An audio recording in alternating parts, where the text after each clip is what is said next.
बहुत किस्मत वाले लोग होते हैं जिनको इस संसार में प्यार मिलता है, और उससे ज़्यादा किस्मत वाले लोग वो होते हैं जो पूरी ज़िंदगी साथ गुजारते हैं, दोनों साथ साथ जीते हैं और साथ साथ मर जाते हैं। ऐसे ही किस्मत वाले एक लड़का और लड़की की ये कहानी है। लड़का का नाम अजय था और लड़की का नाम अदिति। दोनों एक दूसरे से हद से ज़्यादा प्यार करते थे। दुनिया की नज़र में वह प्रेमी जोड़े की तरह थे, पर उन्होंने एक दूसरे को कभी प्रपोज नहीं किया था। दोनों एक दूसरे को अपना बहुत अच्छा दोस्त समझते थे और ऐसे ही वक्त गुजरता चला गया। दोनों एक दूसरे के साथ इतने खुश थे कि उनको किसी और की जरूरत ही नहीं पड़ती थी।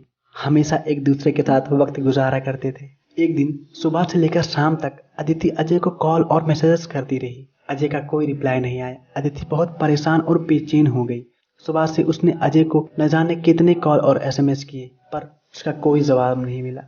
इसके बाद भी जब अजय का कोई रिप्लाई नहीं आया तो अदिति जोर जोर से रोने लगी और पता नहीं कब रोते रोते सो गई। दूसरे दिन जब अदिति की आंख खुली तो उसने सबसे पहले फोन उठाया और देखा उसमें एक मिस कॉल थी जो अजय की थी। अदिति ने बिना सोचे समझे अजय को फोन लगाया। जैसे ही कॉल रिसीव हुआ वह जोर जोर से चिल्लाने लगी, तुम्हें क्या हो गया है? कल मैंने कितने कॉल और मैसेज किए, तुमने एक भी रिप्लाई नहीं दिया। तुम समझते क्या हो? और न जाने क्या क्या।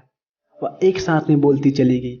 अजय बड़ी शान से उत्तर दिया, देखो कल मैं बहुत बिजी था और अब मैं रोज रोज तुमसे बात नहीं कर सकता। मेरे भी कुछ सपने हैं और मुझे अपने करियर पर फोकस करना है। इतना कहकर अजय ने फोन काट दिया। अदिति के पैरों तले जमीन खिसक गई।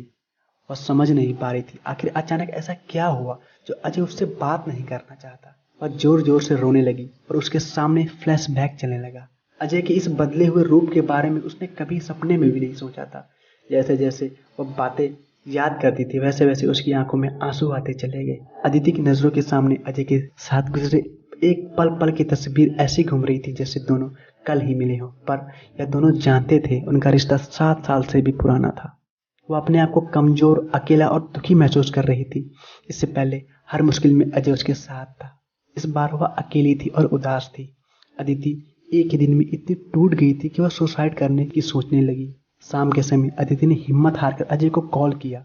अजय ने फोन उठाते ही कहा, मैं अभी बिजी हूँ, मैं तुमसे बात नहीं कर सकता, सॉरी, और फोन रख दिया। अदिति के नंबर से रात 8 बजे अजय को फोन आता है। फोन सुनकर अजय जोर जोर से रोने लगता है और कहता है, सब मेरी गलती है, मेरी गलती से हुआ है सब, इसका जिम्मेदार बस मैं हूँ, और रोते हुए हॉस्पिटल के लिए निकल जाता है।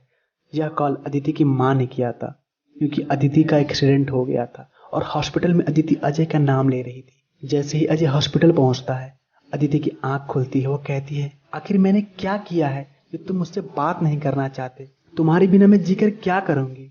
मुझे मर जाने दो।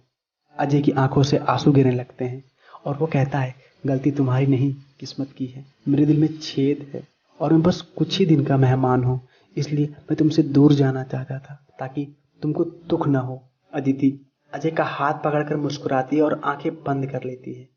अदिति के चेहरे पर सुकून झलकता है और वह आखिरी सांस अजय के साथ लेती है। थोड़ी ही देर में अजय को हार्ट अटैक आ जाता है और अजय भी दुनिया छोड़ के चला जाता है।